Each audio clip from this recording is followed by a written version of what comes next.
Et bien voilà, on est là de retour, et je prends ma vie en main grâce à l'hypnose sur IDFM Anguin, avec Noémie Kléber. On était justement sur cette notion de type de personnes qui viennent consulter, qui viennent demander de l'aide pour améliorer leur quotidien dans cette carence-là en estime d'eux-mêmes, et qui font plein de choses qui finalement va peut-être leur donner l'illusion d'être mieux, mais qui ne va pas encore leur apporter cette estime d'eux-mêmes. Et comment est-ce que l'hypnose va pouvoir gérer cette notion-là, cette demande qu'ils ont, cet objectif qu'ils ont?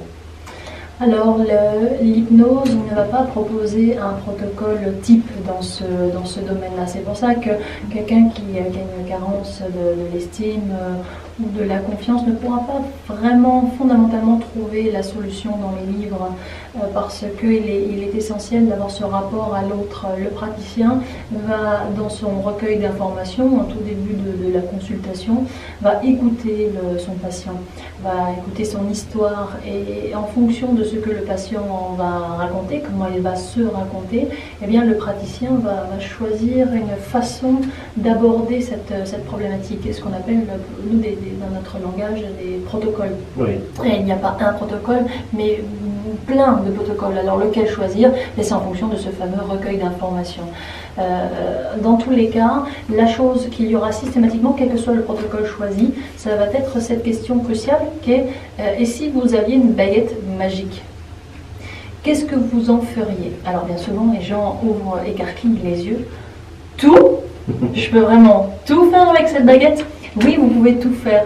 Et en réalité, une fois qu'ils ont écarquillé les yeux et qu'ils ont demandé avec étonnement s'ils pouvaient tout faire, on se rend compte que ils disent je voudrais surtout ne plus être comme je suis, de rougir en public, de bafouiller lorsque l'on me pose une question, etc. Donc ils parlent à nouveau de ce qu'ils ne veulent pas. C'est très compliqué pour les gens de formuler ce qu'ils veulent. Et l'une des choses fondamentales qu'aborde l'hypnose, mais d'autres disciplines, c'est le langage. Il est important de formuler positivement ce que l'on veut. Et si la problématique est d'avoir confiance en soi, eh bien, il va falloir dire quelque chose du genre « j'aimerais avoir confiance en moi », c'est-à-dire m'exprimer clairement. Lorsque l'on me pose une question, avoir le cœur qui bat tranquillement, et non plus « je veux plus devenir rouge écarlate » et avoir le cœur qui bat la chamade. Donc, finalement, cette notion de baguette magique est très importante, et elle sera là tout le temps, quel que soit le protocole. Alors, pourquoi? Eh bien, tout simplement parce que le cerveau ne sait pas faire la différence entre ce qui est imaginé et ce qui est réellement vécu. Et lorsque on propose la baguette magique, eh bien, le patient va se raconter différemment, et il va se faire donc du coup peut-être une nouvelle représentation mentale. Et voilà, cette représentation mentale, c'est une projection, quelque part, d'un futur dans lequel lui peut se projeter et se lancer pour se voir autrement. Exactement, on appelle ça une visualisation mentale. On parlait de représentation mentale tout de suite, mais en hypnose nous parlons de visualisation mentale. Et donc lors du recueil d'informations, on va demander à la personne, si vous avez une baguette magique, comment est-ce que vous voudriez que ça se passe pour que ce soit bien? Et il nous fait une description, on va lui demander en tout cas qu'il nous fasse une description assez détaillée du contexte idéal, de ce comment ça devrait se passer pour que ce soit bien. Et après, nous, sous hypnose, nous allons lui faire vivre avec moult détails cette représentation mentale, ce que l'on appelle donc une visualisation mentale. Et encore une fois, comme le cerveau ne sait pas faire la différence, il va croire que c'est déjà la réalité. C'est ça. Et est-ce que, alors c'est une question, je dirais pas une question piège, mais est-ce que ça marche tout le temps? Alors, j'aime beaucoup cette question, qui n'est évidemment pas une question piège. C'est une question légitime que l'on peut effectivement se poser. Est-ce que ça marche à tous les coups? Eh bien, oui et non. Et ma réponse est-elle piège? De Normand, mais pourtant. Je n'y suis pas. Mais non, alors ça marche à tous les coups. Oui, tout ça va dépendre du sujet. Vous savez, quelqu'un qui... C'est exactement pareil que pour le tabac, en fait. Est-ce que le tabac fonctionne à tous les coups? Eh bien, cela va dépendre de la volonté du patient. Si le patient a vraiment envie, il a vraiment envie d'arrêter de fumer, mais il n'y arrive pas, eh bien l'hypnose va lui permettre d'arrêter, parce qu'il a envie d'arrêter. Mais quelqu'un qui vient en cabinet, comme ça arrive très souvent, je viens vous voir parce que c'est ma femme qui m'envoie, c'est ça ou le divorce? Ouais. Ah ben, est-ce que vous avez envie d'arrêter de fumer? Non, j'ai pas envie, mais c'est ça ou le divorce? Alors ben, je viens en cabinet, mais ça ne fonctionnera pas. Pourquoi? Parce que derrière, il n'y a pas une réelle volonté de la part du patient. Donc c'est exactement pareil pour la confiance. Si on reçoit un adolescent de 15 ans qui vient parce que c'est ses parents qui l'amènent, parce que ses parents trouvent qu'il n'a pas suffisamment confiance en lui, si l'enfant se trouve bien comme ça, eh bien ça ne bougera pas. Donc il y a la condition nécessaire, c'est avoir envie. Est-ce que ça marche à tous les coups? Oui, si à partir du moment où le patient en a envie. Et il y a derrière tout un travail aussi à faire d'auto-hypnose, et puis aussi peut-être ce qu'il faut savoir, c'est que très souvent le manque de confiance est nourri par des pensées limitantes du genre je vais encore échouer, je suis nul, etc. Et est-ce que le stress à avoir là-dedans, j'ai un patient auquel je pense qui est extrêmement stressé tous les matins, il n'arrive pas d'ailleurs à se réveiller parce il visualise sa journée de travail qui va être très très difficile, alors que ce n'est pas le cas, elle ne va pas être difficile du tout, mais il la visualise comme ça, il pense qu'il aura plein de problèmes à régler, donc il est très stressé et il n'arrive pas à déstresser. Et est-ce que justement la question de la confiance en soi va jouer là-dedans pour enlever ce stress il se fait des nœuds dans le ventre tout seul, et il n'arrive pas à se lever parce qu'il envisage une mauvaise journée? Oui, alors le stress est généré par toutes ces suggestions négatives qu'il s'envoie, puisque lorsqu'il se lève, les premières pensées qu'il a sont des pensées catastrophiques, ça va mal se passer, puis il envisage le pire. Donc effectivement, il ne peut que, ce faisant, activer ce qu'on appelle son système nerveux autonome sympathique. Le système nerveux autonome sympathique, c'est ce qui accélère le métabolisme, avec toutes les décharges d'adrénaline, de noradrénaline, etc. Donc l'estomac se noue, ça peut y avoir aussi, donc là, on ne va pas avoir forcément les jambes qui tremblent, mais si c'est une prise de parole en public, par exemple, peut aussi avoir des jambes qui tremblent, etc. Le mécanisme est le même, finalement, c'est l'activation du métabolisme. Et cela est très lié, justement, aux pensées limitantes, je vais encore passer une mauvaise journée. Et alors, l'hypnopraticien ou l'hypnothérapeute va justement vous aider à réaliser un travail en profondeur, en séance, par le biais du protocole qu'il va mettre en avant pour vous lorsque vous aurez les paupières fermées, mais aussi il va vous enseigner, vous transmettre comment changer, transformer les pensées limitantes. Alors, la pensée limitante, telle que tu viens d'évoquer là, je vais encore passer une mauvaise journée, des choses comme ça.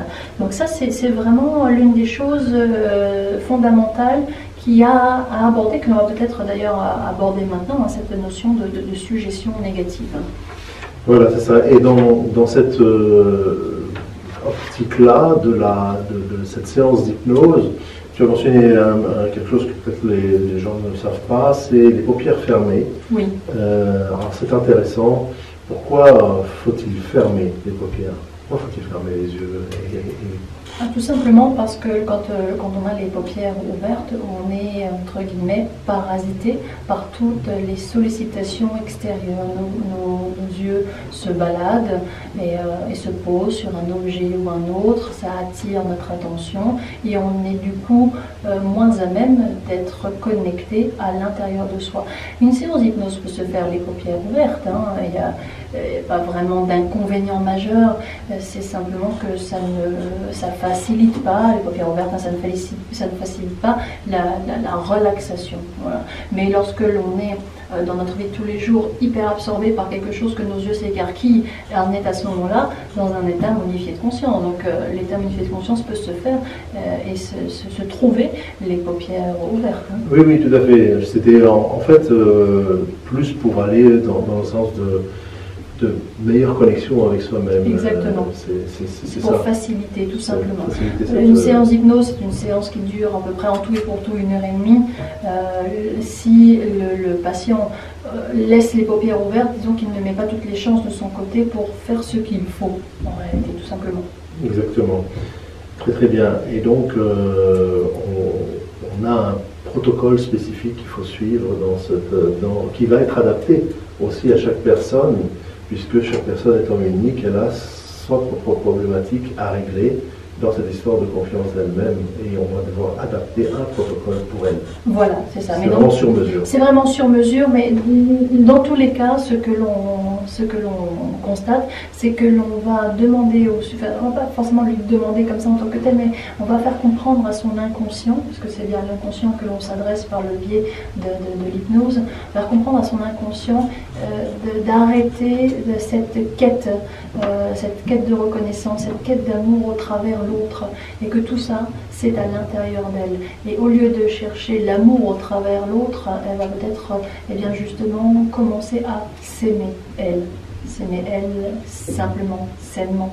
Voilà, comprendre qu'elle est la personne la plus importante pour elle. Oui, tout à fait. Je suggère souvent aux gens qui viennent me voir de se mettre devant un miroir et de dire « je m'aime ».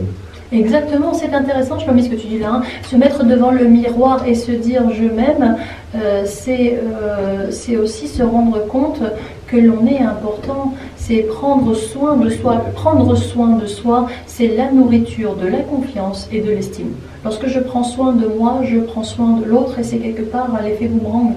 En prenant soin de l'autre, je prends soin de moi et l'autre prendra soin de moi. Tout ça est très important. Donc là, le fait de se mettre devant un miroir, se regarder et regarder ce qu'il y a bien chez soi.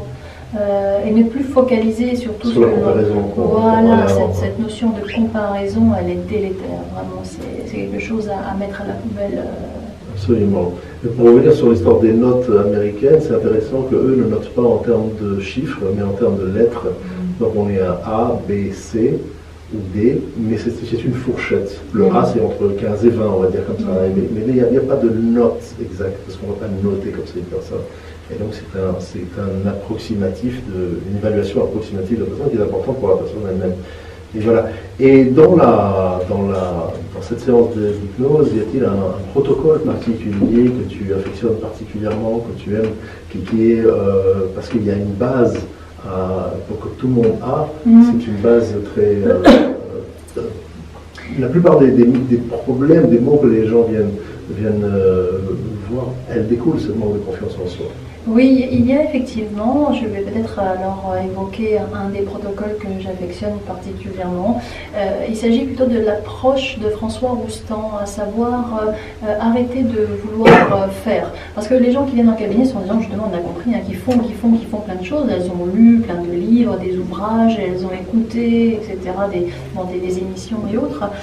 Tout ça c'est très bien, sauf qu'à un moment donné, justement, quand les gens viennent en cabinet, il peut être intéressant de les laisser parler jusqu'à un moment où on dit stop. Arrêtez-vous là, fermez les paupières et laissez faire les choses, simplement. Arrêtez de vouloir, arrêtez de penser, arrêtez d'écouter, mais soyez simplement là en vie. En vie, là, sur votre chaise, dans la position, et prendre conscience simplement de votre corps là. Et ce faisant, le fait d'être dans la non-action les remet paradoxalement dans le mouvement de la vie. En tout cas, c'est l'approche de François Roustan, je l'affectionne particulièrement, et c'est celle que j'ai peut-être le plus utilisée dans toute cette approche de carence, de confiance et d'estime. De se laisser aller, à se reconnecter à soi-même, puisque finalement, en étant tellement busy comme on est, eh bien, on n'arrive jamais à méditer sur soi. Finalement, c'est aussi une forme de méditation dans laquelle on va rentrer. C'est ça, c'est peut-être habiter l'instant présent. Hein. Comme dirait Vladimir Jankélévitch, se trouver sur la fine pointe de l'instant. C'est ça, c'est une très belle image. Oui. Très très jolie. Très joli. On va, si tu le permets, peut-être continuer sans pause, parce qu'on est à 10 minutes de la fin. Oui, donc très bien. On enchaîne, on continue. Très bien, très bien. D'accord. Donc quel est l'outil comment est-ce qu'on peut tordre le cou finalement aux idées négatives qui nous colonisent l'esprit et nuisent à notre épanouissement complètement? C'est ça en fait l'idée, c'est de faire arriver l'autre à un bien-être, à un meilleur être que ce qu'il est aujourd'hui. Oui, alors une des choses très importantes, c'est que souvent le manque de confiance et le manque d'estime est nourri par des pensées limitantes. Alors ces pensées-là, on les connaît, c'est je vais encore échouer, je suis nul, c'est compliqué, j'ai fait des mauvais choix, etc. Bon, on sait que, bon, on le sait, il est peut-être important de le savoir, les pensées ont tendance à créer notre réalité. Vous connaissez peut-être, en tout cas toi, Shlomi, tu le connais, le docteur Daniel Araoz, il est professeur en psychologie et sexologue, il est à l'origine de la nouvelle hypnose et il nous parle de negative self-hypnosis. C'est quoi? Ce sont des suggestions négatives. Nous nous adressons continuellement des suggestions négatives. Là, lorsque je dis je vais échouer, c'est compliqué, des choses comme ça, ça résonne, ça fait écho. Pourquoi? Bien parce que ce sont des choses que l'on dit très souvent. Donc, ce sont des termes que l'on utilise et en réalité, pour faire simple, ce que l'on fait, c'est qu'on s'auto-hypnotise. C'est de l'auto-hypnose négative. Lorsque l'on se dit c'est compliqué, c'est compliqué, c'est compliqué, on s'auto-hypnotise. Mais on ne le réalise pas. Les gens viennent faire des séances d'hypnose, mais ils ne réalisent pas en réalité qu'ils savent déjà très bien faire ça, mais négativement. Hein, parce qu'ils se répètent. Et exactement, ils se répètent ce genre de choses et ça a un effet vraiment délétère. Tout à fait. Et cette négation de soi crée cette pensée qui est créatrice d'une réalité. Exactement. En réalité. C'est très important, c'est très intéressant parce que dans la vie personnelle que je mène, on est dans la pensée est créatrice, la parole est créatrice également, puisque le monde a été créé via la parole, et donc on crée une réalité qui est là via la parole lorsque on va se promettre quelque chose à soi-même, par exemple, ou promettre à quelqu'un.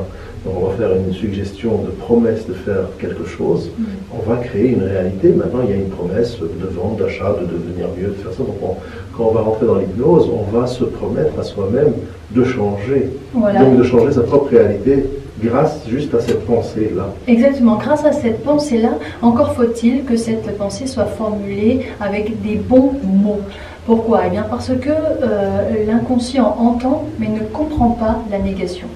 L'inconscient est incapable de se représenter l'absence d'un événement. Par exemple, non, aucun, nulle part, personne, il ne sait pas se représenter ça. Un exemple tout simple, il nous vient d'ailleurs de Paul Watzlawick. Si je te demande, Shlomi, de te représenter, nos auditeurs peuvent le faire, l'homme plante un arbre. Oui. Tu arrives à t'en faire la représentation. Bien sûr. Évidemment. Mais si je te propose maintenant de te faire la représentation mentale de l'homme ne plante pas d'arbre, qu'est-ce qui te vient à l'esprit? Eh bien voilà, donc l'homme qui plante, mais qui s'arrête de planter quelque part. Voilà, l'homme qui plante, mais qui s'arrête de planter. Donc tu as l'homme qui plante. Oui. Pourquoi? Parce que l'inconscient, il se fait une représentation mentale avec le mot de la phrase. Et quand je dis l'homme ne plante pas d'arbre, quel est le mot? C'est plante, c'est planter. Oui. Voilà.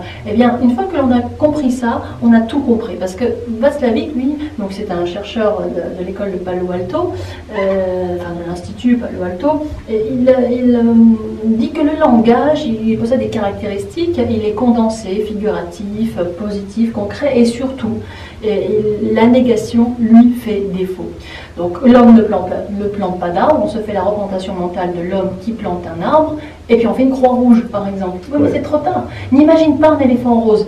Surtout pas, ne le fais pas, voilà. Shlomi, tu l'as fait. C'est ça, exactement. Voilà. Non, mais je ne l'ai pas fait parce que je connaissais le piège. Ah, tu le sais, tu le sais. Mais qu'est-ce qui se passe alors? Donc, du coup, si je te dis je n'ai jamais eu l'intention de te nuire, ah, comment le prends-tu?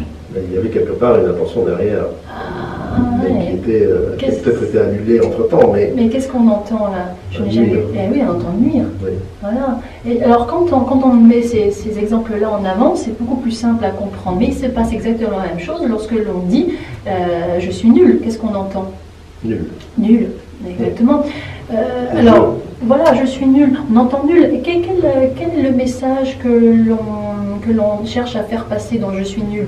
C'est que je ne suis pas compétent, j'y arrive pas, etc. Mais ne pourrait-on pas utiliser un mot positif pour dire je suis nul? Qu'est-ce qu'on pourrait utiliser comme mot positif? Je suis... Ça pourrait être quelque chose du genre je ne suis pas doué. Mais ça, c'est à nouveau négatif. Alors c'est ça qui est intéressant. C'est peu importe, la phrase peut être négative. Ah, d'accord, ok. Ce qui est important, c'est le mot. Quand on dit je suis nul, la phrase, elle n'est pas négative, mais le mot est négatif. Et il vaut mieux dire je ne suis pas doué, peu importe que la phrase soit positive ou négative, qu'est-ce qui s'imprime dans notre... Exactement, c'est le mot. C'est le mot. Et il faut faire attention donc aux mots. Quand on a un message à faire passer aux autres, il est très très important de vérifier les mots que l'on utilise. Absolument. C'est un enseignement qui vaut de l'or, cet enseignement-là, de ces mots-là, parce qu'on crée des réalités chez nous et chez les autres, évidemment. Et on voit combien, en fait, l'hypnose ne s'arrête pas, absolument pas, à juste faire une séance. Ça va beaucoup plus loin et c'est un outil très puissant. Exactement, oui. Peut-être pour les dernières minutes, rappeler aux auditeurs que lorsque l'on va faire un travail sur soi, le point de départ, et vous avez besoin ni d'hypnothérapeute, d'hypnopraticien, bien sûr, allez-y, consultez, hein, avec grand plaisir, mais vous pouvez déjà faire ce travail-là. Quand vous avez envie de dire quelque chose à quelqu'un, utilisez le mot qui correspond le mieux. Si vous êtes si vous n'avez pas de confiance en vous, d'estime de vous, le premier point à travailler, c'est les phrases et d'utiliser les mots positifs qui correspondent à l'objectif. Et bien sur ces mots très positifs, Noémie, merci beaucoup d'avoir passé cette heure avec nous. C'était très enrichissant, passionnant, et on va avoir des retours de personnes qui finalement vont s'améliorer, améliorer leur façon de penser et de parler. Et je rappelle que donc, vous pouvez à tout moment nous contacter sur Doctolib ou sur Amiens-les-Bains si vous désirez apprendre une consultation en hypnose, mais également une formation en hypnose qui peut vous intéresser chez France Hypnose Formation. Merci beaucoup. Je rappelle qu'on est là tous les 2 mercredis du mois et dans 2 semaines. Merci, Noémie Clébert. Merci, j'aurais pu dire sans problème, mais je dis avec plaisir, parce que justement, le message que je voulais faire passer, c'était un grand plaisir donc d'être l'invité de ce mercredi. Je vous souhaite une bonne journée à tous et à très bientôt. Merci.